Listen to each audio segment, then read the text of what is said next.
الرحمن الرحيم. الحمد لله رب العالمين، والصلاة والسلام على رسوله الأمين نبينا محمد وعلى آله وصحبه أجمعين. بليان كينيا خم قدا بيجي كينيا ران إذا وطن بكم أجرتني. السلام عليكم ورحمة الله وبركاته.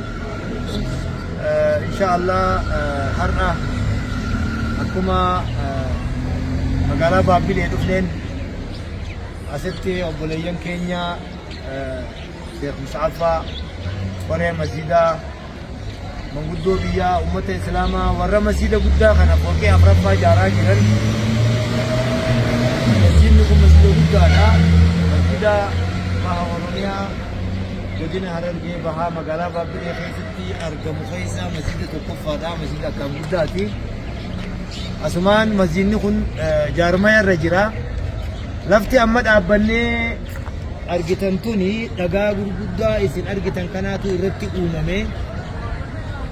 Dhagaan Baabilee egaa dhagaa seena qabeessaa akka biyyattii teenyaatti Oromiyaatti dhagaa yuuniskootti galmaawee jiru keessaa tokko. Dhagaan kun dhagaa albuudaati. Mataan isaa uumamumaan dhagaa albuudaati.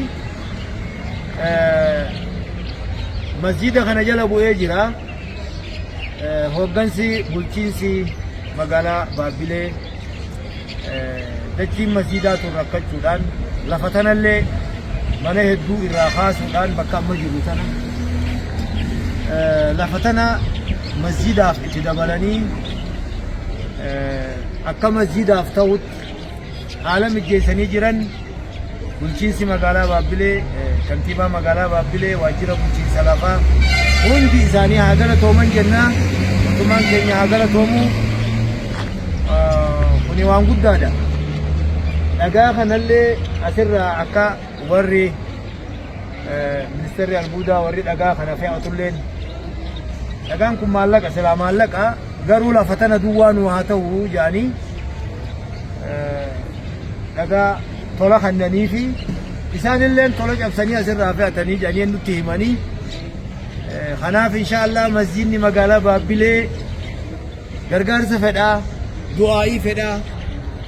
Namni argitan, namni sagalee teenya kana dhageessanillee ka fagoo jirtan, ka dhiiraa, ka dubaraa, ka as jirtan biyya teenya keessa akka gargaarsa masjidni kun barbaadu xiqqoorraa jalqabee hamma guddootti akka cinaa dhaabbattan akka mana marii dhimma islaamaa naannoo Oromiyaatti maqaa kiyyaa fi maqaa koree hojii raawwachiiftuu mana marii dhimma islaamaa naannoo Oromiyaatti yaamina obbolummaa yaamina islaamummaa isinii dabarsinaa.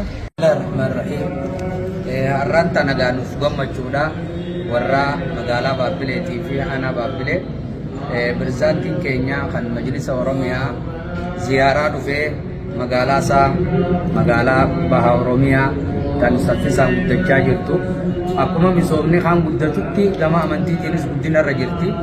Masjidni kun waggaa sadiitti hawaasni Baabilee osoo nam tokko hin deeggarin miliyoona 60 ol humna isaanii dabalatanii baasuudhaan sadarkaa kanarra jira.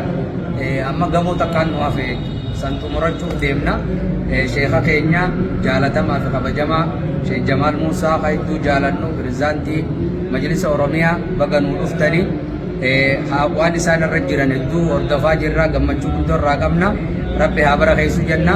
Warri beekii isaa jala jirtanis achumaa masjida keenya kana daawwadhaa. Baarakallahu fiikum. Wassalaamu alaikum warahmatullahi wabarakatuh.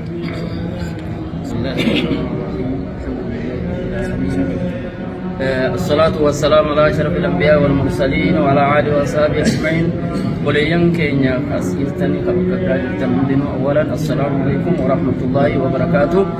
بكتونا ما يتأركم نتون مسجد قدا مقالة بابلة بأوروميا ركجرو أران تنا جمعشوا قدا مواتين تدعما شيخ خينا كان جالانو شيخ جمال موسى جلودا مقلت أرجماني أبا خينا شيخ خينا كان جالانو جمعشوا موارتين أرجانو غير فني مالك جرتن جاني أكنت نوجهه ويرم موارتين جمعشيسان نلهوني مقرشيسان مقالة بابلة الحمد لله أقوم قرتين جمعاني نقدنا رجرتوتي واه أمانتي لاتيني akka gaariidhaatti sossohaadhaa jirti masjida kana immoo wartee uummata baabbilee tokkummaa isaaniitiin dhiiraa dubartii shamarran gargaran tahee qabsoomuu wartee isaan godhanii akka gaariitti godhanii darajaa kana amma sadii keessatti ga'e akkasitti uummanni gartee largaa magaalaa baabbilee masjida kana qofa osoo hin tahinoo akka amma wartee godina keenyaa kanatti biiroo majlisaatis ijaarratee xumuratee keessatti akka godina kana guutuutti asirratti konferansii bareedduu baatii amma dabartii kana keessattis wajjin goonee jirra waan gaariidha jennee yaanna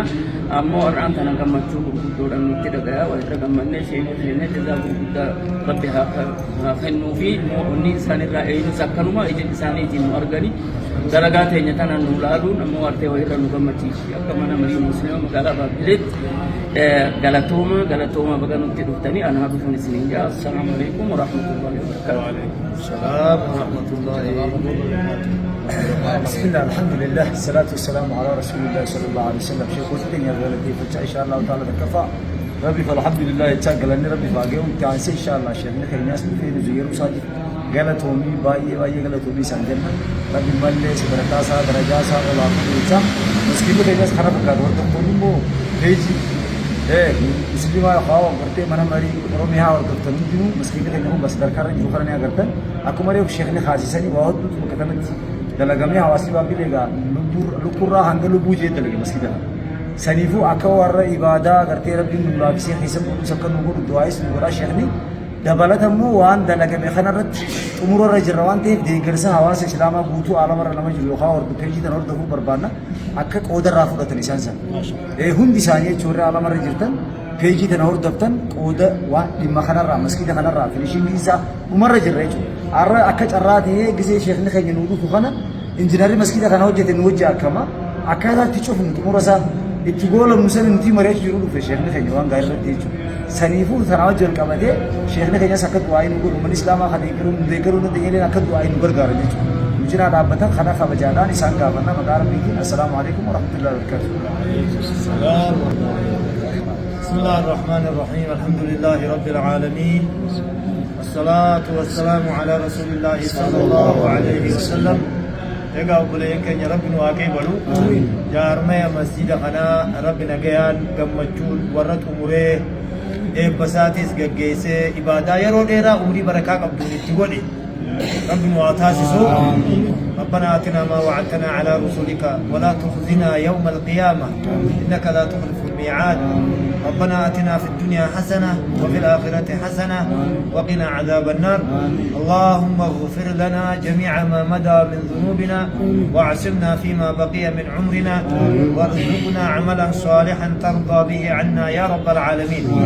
بلين كينيا مقالة بابلي بكمتو مقالة سينك بيسا magaalaa ummata islaamaa magaalaa jaalalaa magaalaa guddoo jijjigaa fi harar jidduutti kan argamtu masjidni kuni yeroo xumuraatiif harka afurirraa harki sadii dhufee jira parsantaa 75 irra gahee jennee yaadna.